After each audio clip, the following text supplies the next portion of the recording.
were with us last Friday, I want to revisit a point with Keith. You had said you had one glove in your car. I was kind of scared there for a Have second. you found the other glove?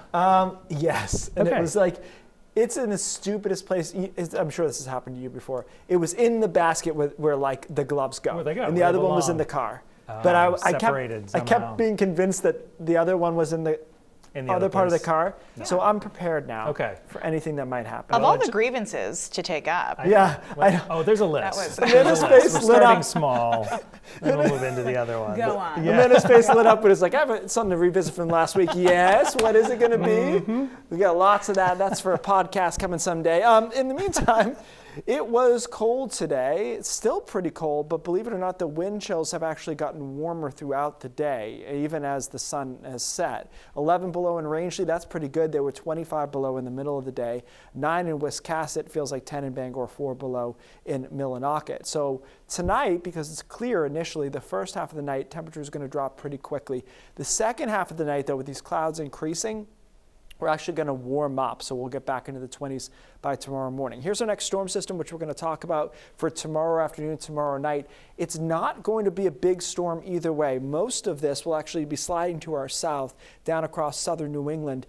The trouble with this system has been nailing down how far north that northern part of the storm goes. So we're just getting kind of a glancing blow of this storm system, but it does matter, obviously, how much moisture is involved in that. So tonight, temperatures drop down to the single digits, even below zero briefly. And then the second half of the night, with clouds and a couple of snow showers, we go back into the 20s in most spots. Snow showers around tomorrow morning in Washington and Hancock counties and stretching back into northern Maine. It's quiet through the middle of the day and actually fairly mild compared to our recent stretch. We should be in the 30s by tomorrow afternoon. And then here comes that storm system. Again, most of it's staying to our south, but a little light rain works its way into York County in the afternoon, Cumberland County possibly as well. That changes over to snow after sunset, around 7 or 8 it looks like. But the snow shield should stay from about Bar Harbor to Augusta south, and there'll be periods of snow overnight in that zone into early Saturday, and then this system is out of here.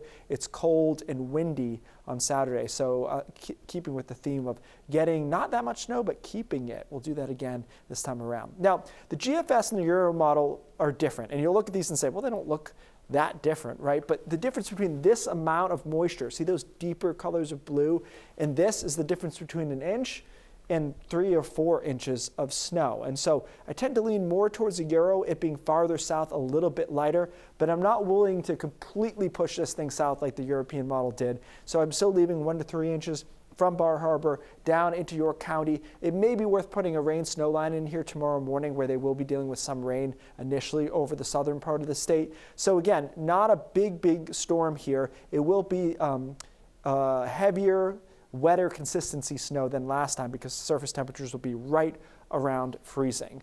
Clearing and windy on Saturday, cold on Sunday too. Guys, I might have to just tough it out and go skiing in this weather, because it's just, we're not getting other versions of this, really, especially on the weekend. Some light snow coming in Sunday night into Monday. Same kind of deal, maybe 1 or 2 inches of snow is what it looks like. And then we're watching something for mid next week. By the way, mid next week reminds me more of the last few years, where it's like, okay, this could be a rain and snow event. It's a bit more coastal, no big issues with that, but it looks a little bit more like the last few winters starting mid next week. Of all the winters not to ride, not to get on the snowmobile, Right. this turned out to be an okay one, but I feel for everyone who is just waiting. It's really, as we talked about, it's really ice fishermen are happy, because even skiers, it's been cold, but there's a limit to how much snow that is economical for them to make. So we've had some. We'll get a little bit more coming up here, but nothing huge. Okay. Thank you.